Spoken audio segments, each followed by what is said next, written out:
other things not so seriously. But at the same time, when you're presenting this kind of information, when you're like a detective on the trail of a criminal, you know, everything's not okay. It's not fun to see mutilated bodies, you know, murdered people, you know, injustices. So when we're dealing with a specific area, you know, I'm sorry, you know, you have to call spade a spade. You know, my work is very much about that. I'm not interested in whether people are going to like it or not. I don't want people to roll over and go to sleep, which is the reaction when any kind of light is turned on somebody. You have that reaction where they're going to either strike out at the person holding the light, or they're going to, you know, cover themselves over with the sheets, crawl under the blankets, try to, you know, hide away from that. And it's ultimately, I don't want people to feel okay with injustice. I don't want people to just, which is what has happened. And this is what Big Brother kind of wants us to do, is by constantly insinuating this trauma on the television, they're dumbing us down to the point where we don't even, you know, notice it anymore. You know, and people have even said that certain centers of the brain, pleasure centers of the brain, are now being stimulated when people are seeing, you know, acts of horror and terror. And you see this, it's ubiquitous. The line between fiction, fictional murder, fictional crime, is blurred with what is real. I'm okay with all forms of fiction. I think if crime or violence is shown in fiction, I'm kind of okay with that. You know, from some of the greatest shows, you know, greatest war pictures, or, you know, there's all different kinds of violence. There's psychic violence, there's emotional violence, so there's all sorts of violence. But what is happening with Big Brother is that they're trying to present a lot of fictional violence to us so that we become acclimatized to it, or the more, you know, sociological term is acculturated to it, so that we don't really think of the stuff that's happening in the physical world as being that reprehensible. You know, this is a big danger. So what also we got to deal with is, you know, in our work, we are not interested in presenting this information so that it makes you feel okay with the injustice. We want you to be mad as hell. You know, I do. My big thing is to be mad as hell. Not with the anger that I refer to as the red flame of anger, which is, you know, when your silly little ego needs are not being met and you strike out like an infant. I'm talking about the blue flame of anger, which is a very different phenomenon, and it's rooted in spirituality. It's rooted in a critical understanding of the world. The very people who keep talking to you about being pessimistic and being too critical are themselves cynical. This is what we find. You find it from the people who email us, you know, the people who get in touch. And so they're unhappy that you're critiquing, but then you find out that these people have a very cynical, you know, whatever attitude towards reality.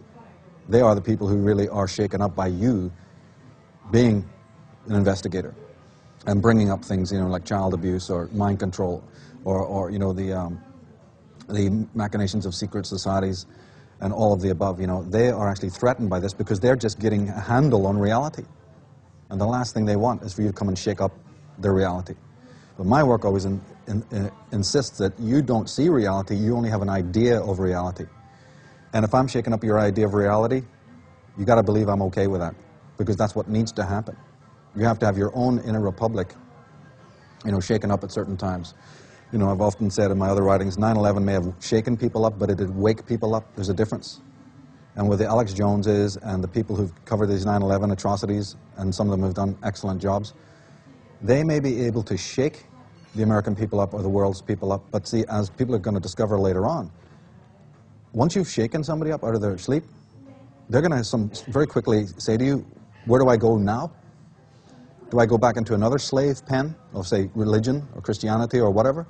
So my work, you know, the work we've been doing on this DVD is very much to say, okay, we're hoping that you're shaken up, and we'll even, you know, assist in that process of shaking the hell out of you, to make you mad as hell, to say, okay, tell me what's going on, you know. But we're going to offer even more than that. The idea is that hopefully we can even, you know, point in another direction and offer some tools for the waking up process as well as the shaking up process. You know.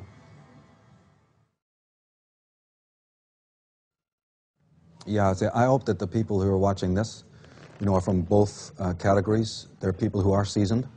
They know a bit about this. They've done some homework. They've done some research. But I'm more, you know, in my work for the last lot of years, especially as I've gotten more well-known or whatever you want to call it, from the emails and communiques I've got, 90% of them are from people who have been into the thing a couple of weeks, into this research, you know, into this so-called alternative view. And yeah, they're novices. They're not, you know, fully conversant with all the stuff that we are. But there's a tremendous passion and a tremendous interest and a great desire. In fact, that's the reason why they're making communication. They're you know, getting on the online and asking incredible questions.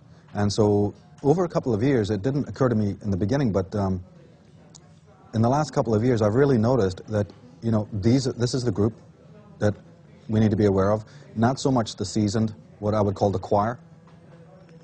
Because you see, the choir tends to also become quite arrogant. I sense this in the communiques, I sense this in emails, I sense this in the feedback. That, and again, as I said, I didn't see it originally. It's taken a bit of time.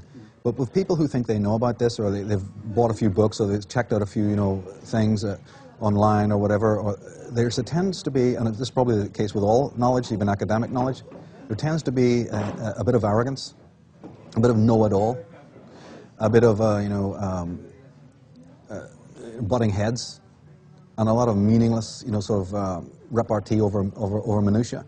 And what's lacking there is the passion. With the newcomers, and remember, when I say newcomer, I don't mean just the newcomers of this month, this year. In the countdown to 2012 and beyond, you're going to have every year, possibly in hundreds of thousands of people who are absolutely new to this.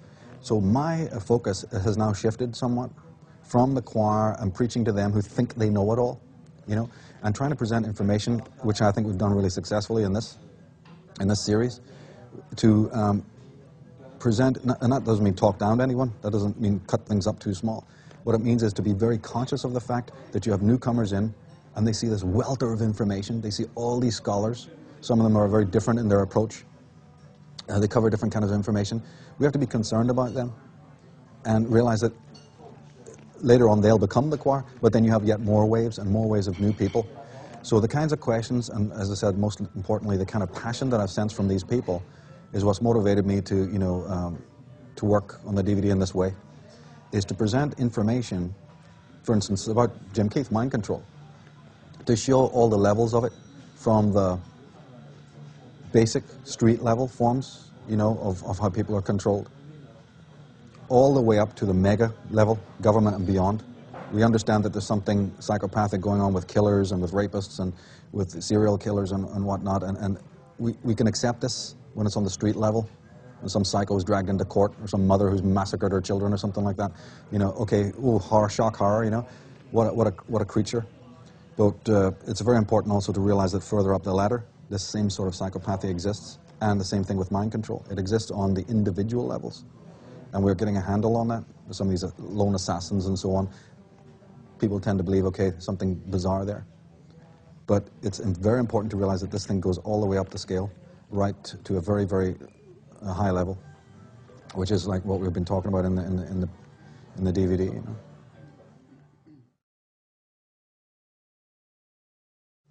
I think one of the most important keys, one of the most important themes for people to get who are watching this, even if they don't, you know, follow all the different scholars that we've been presenting, if they don't, you know, carry on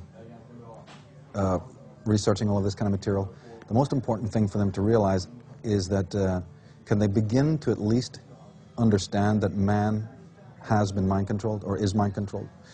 What I mean by that is, look at those old pictures from the 1950s, New York streets, gangster movies or whatever, you know, the Alan Ladd movies or Humphrey Bogart movies. Look at the the uniform way everybody's dressed, especially males. I mean, it's cute and everything, right? But the suits, the shoes, the hats, you know. And we look at that and we fail sometimes to see the uniformity of it all. Because we're living in a modern age, sometimes we think everybody's free, everybody's diverse, nothing could be better, you know, we're more independent than we've ever been.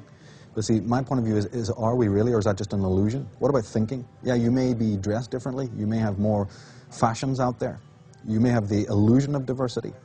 But when it comes to really attitudinal, you know, really, especially when it's psychological, this is what, you know, the series is going to focus on and looks into with a great detail, is see when it comes to some of the psychological mindsets, psychological urges, psychological drives, such as submission, perhaps, you know, how we relate to Big Daddy, perhaps, you know, are men and women really that different? Has anything really changed since the Middle Ages, you know? I don't think it has. What has happened is that the inauthentic life has become more decorated.